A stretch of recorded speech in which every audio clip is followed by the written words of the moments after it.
For a second, show my t-shirt. Come here. There you go. So Eliot was home at 14 months old. We knew that we wanted to adopt again. We definitely felt called to that, but we felt the Lord shifting our hearts toward not necessarily being the mom of more children, but maybe being a foster mom to a lot of kids.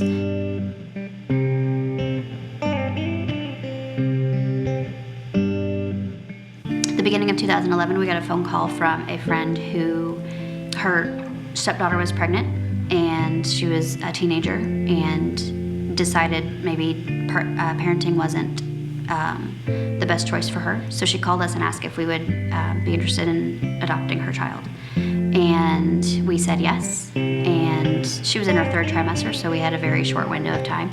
So we did everything we needed to. We did the fundraising, we did, got everything ready, had the nursery complete, ready to go. And then birth father came back into the picture and said this was not something that he was okay with. So a week before the baby was born, we had to pull ourselves from that process.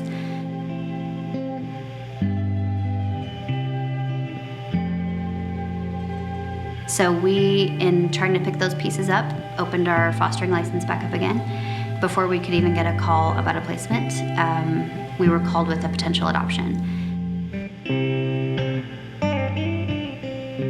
His process was actually very seamless, especially after so much hard work in the international adoption and with the losses that we'd experienced. Desmond just was dropped right in our laps, and he's awesome. So after Desmond was, his adoption process was finalized, I decided to become a stay-at-home mom, and turns out I'm not a very good stay-at-home mom. I get a little restless, I get a little antsy, I get a little bored.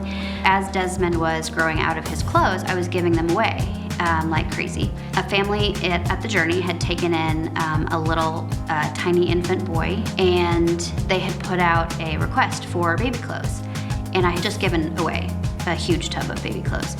So I'm in the basement one day, and I'm looking at my phone because I'm taking a break from cleaning, and I see the request for baby clothes. And I thought, man, I wish there was a place in St. Louis where people doing adoption or fostering or safe families could come and just take as many clothes as they want. So I put 2 to 2 together at that point and decided maybe that could be what I'm doing. It all fit together. It fit my passions, my desires. It fit our practical space, and it met a need. So I started just letting people know, word of mouth.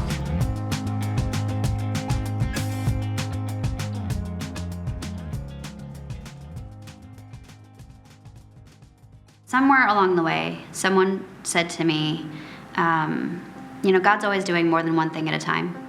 And I've seen that over and over in our life. Our international adoption, it seemed like such a nightmare when we were in the middle of it.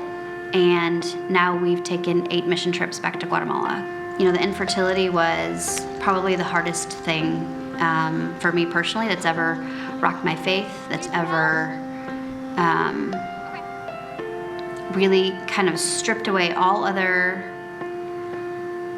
opinions of God, because when it's just God and I fighting through infertility, I feel like I saw his character more than I've ever seen it in any other instance.